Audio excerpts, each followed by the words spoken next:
We're on every Thursday at 6 p.m. and we discuss policies, moratoriums, and anything important, especially during the COVID-19 time and crisis for Chicago tenants. Today, we will be discussing the George Leland Legal Clinic. My name is Alex Escobedo. I am the Communication and Events Coordinator here at Lawyers Committee for Better Housing, or LCBH for short. We have two very important guests with me today. From LCBH, we have Kaitlin Cutshaw, who's a staff attorney, and we have Principal Nelson, who's the principal of the George Leland Elementary School, both here to discuss the George Leland Legal Clinic. Thank you for joining us today. Thanks for having me. Alex. And just diving straight in, kind of what is the George Leland Legal Clinic and how did it all start? Sure, I'll take this one, but I do also want to express my gratitude to Principal Nelson for joining us today as well. We're so thrilled to be speaking with you. But to just give a basic overview of what the clinic is, basically what we do is we offer free housing-centered legal aid to Leland parents and to tenants in the wider community, with the overarching goal of stabilizing housing for parents in order to avoid disruption to their students' education.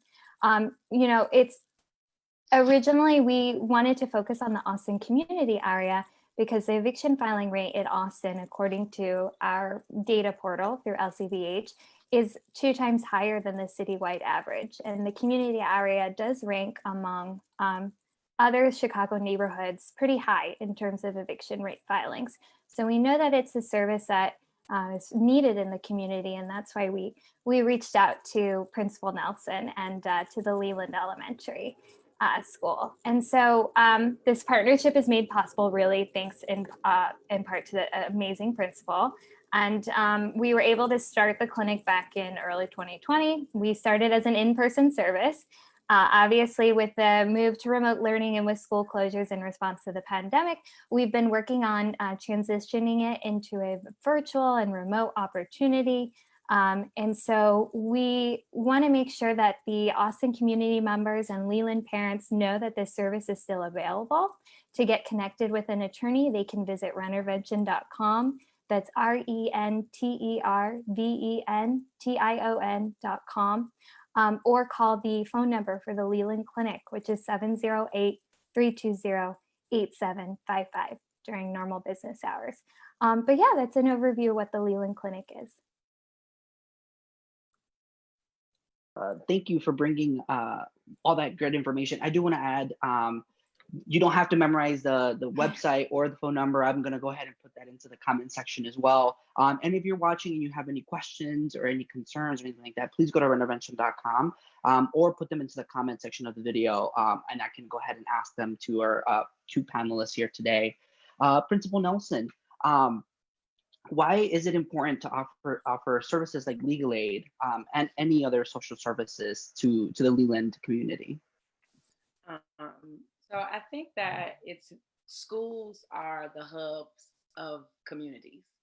And so a lot of times schools can't always offer the resources and the things that students and families need. So it's really important to build relationships with community organizations and build relationships with other organizations that can, help close that divide of whatever, our students or our parents need. So, I mean, I look at school, yes, we educate children, but we also are the hub of the community. And we are to, it's our service to be able to provide, any type of service that will, help strengthen the community and definitely make sure that our students have what they need, not just academically, but socially, emotionally, definitely taking a look at, making sure that we help with their health and their well-being and their mental health.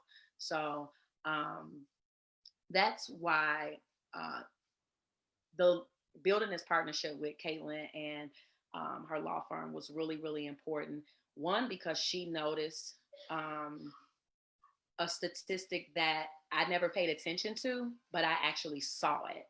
And so because Austin is a community that is hit really hard with a variety of issues building that partnership and having that partnership and creating the legal clinic for Leland families, but not just Leland families, just Austin families, and then it was really good to see that other individuals outside of Austin came to the school to be able to get those services.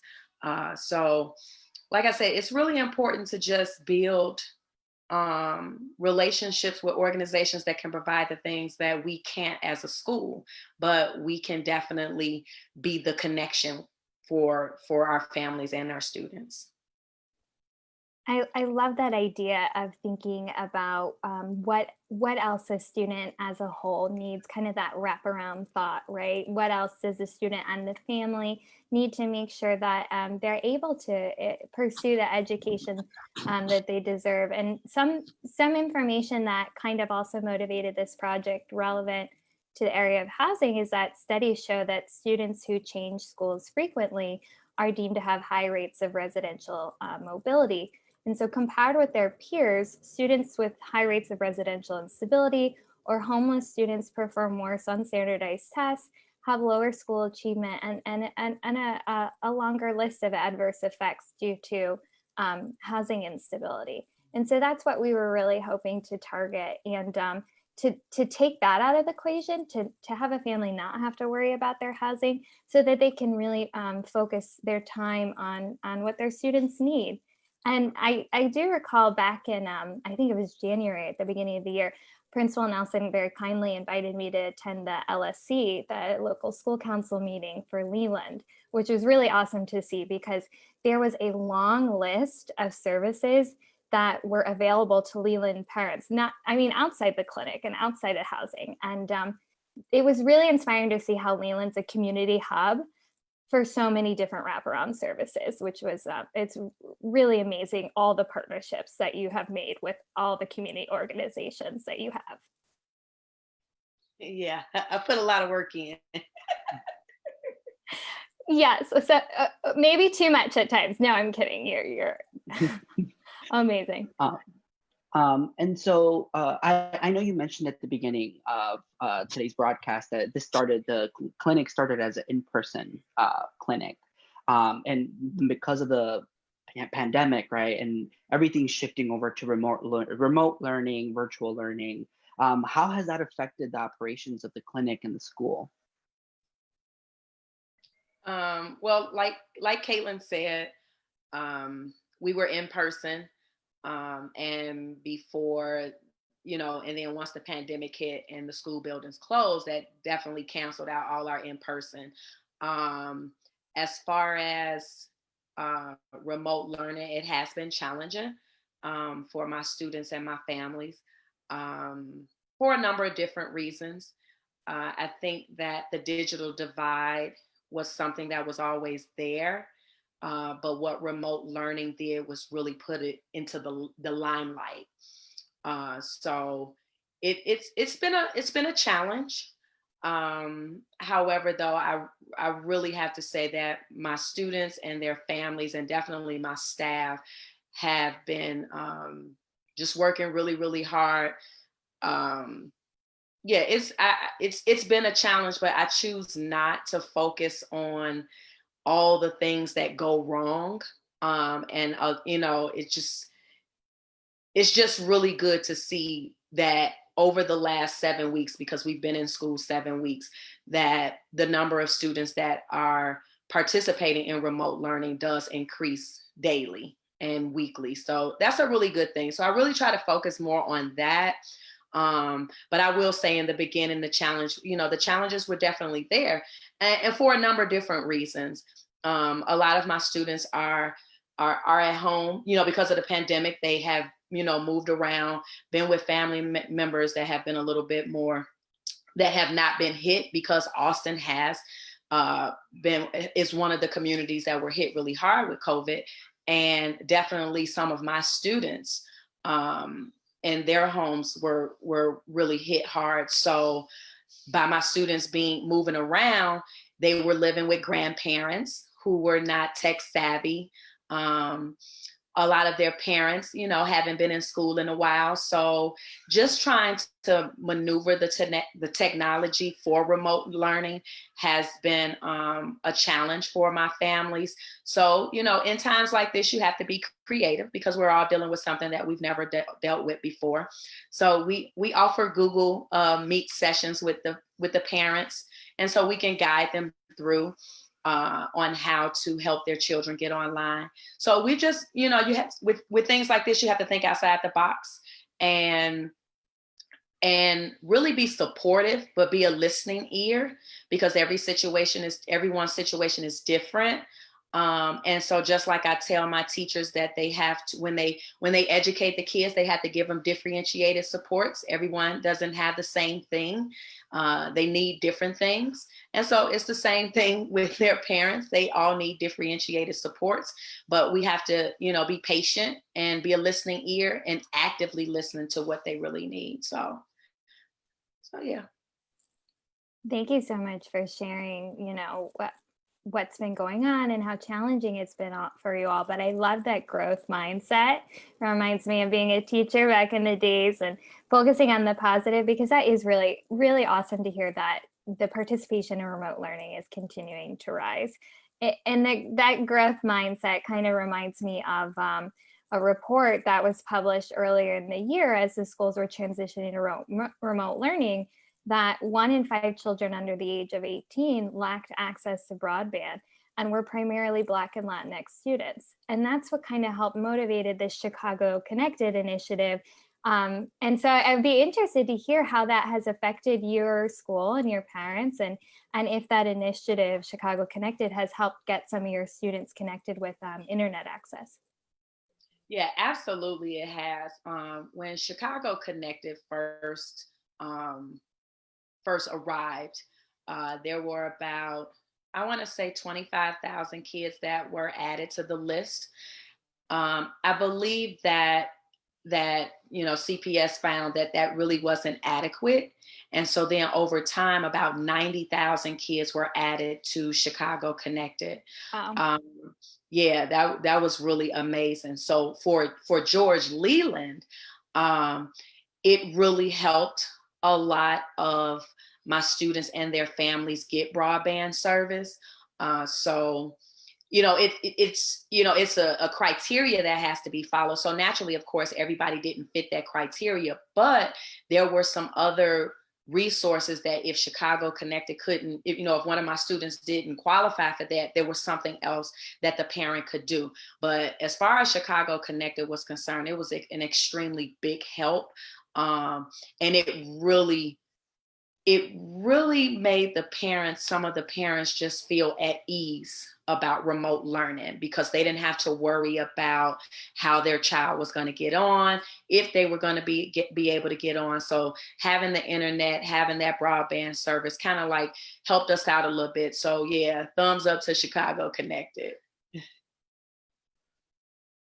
Definitely. No, I agree. And I'm happy to hear, I'm thankful for your telling us the experience and the growth. I do like hearing that over time it's been growing. Yeah.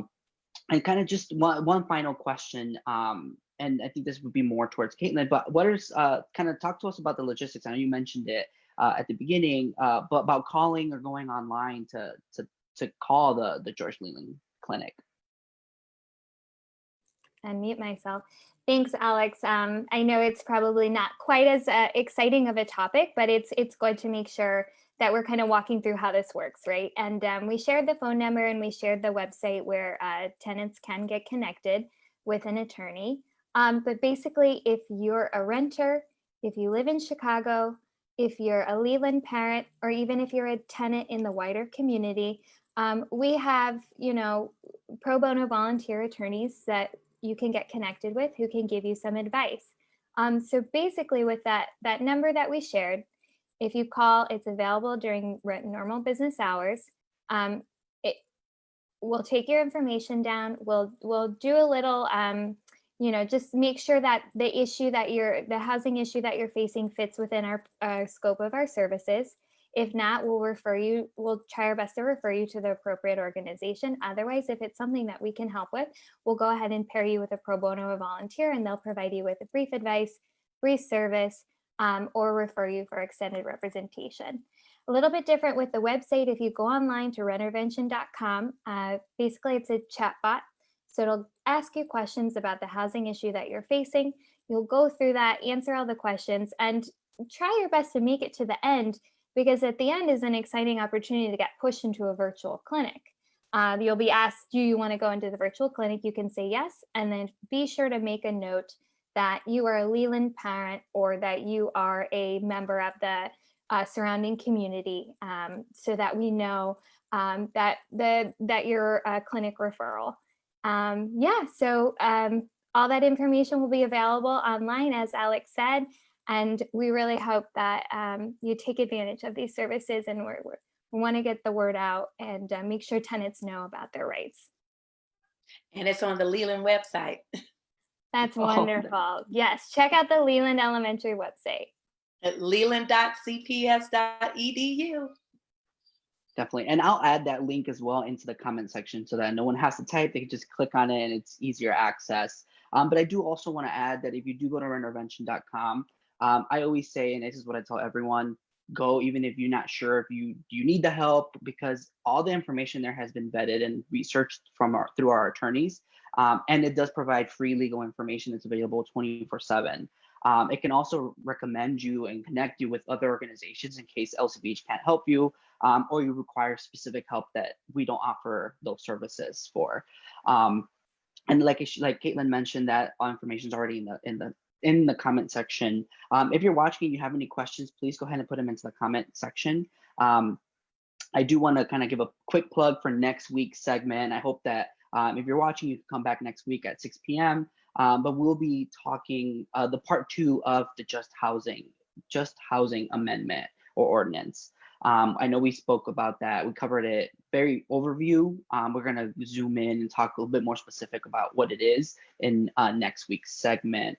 But it looks like we don't have any questions coming in. If you're watching this post live stream, whether it's over the weekend or tomorrow, still go ahead and put your comments or questions into the chat box, or send a message to the LCBH Facebook page. I do monitor that. I have alerts on my phone, so I'll be able to get it and hopefully provide the question within a couple of minutes, if not a day. With that said, thank you for joining us, Kaitlin, Principal Nelson. I do appreciate that you take some time out of your busy Thursday evening to talk to our viewers and be on Tenant Thursdays. Thank you, Alex. Thank you, Principal Nelson. I hope you and your family and your parents and school community are staying safe and weathering this storm. We're all thinking of you. Absolutely. Thank you so much, and same to you as well. Thanks, Alex. Thank you. And if you're watching, we'll see you next week on Tenant Thursdays at 6 p.m.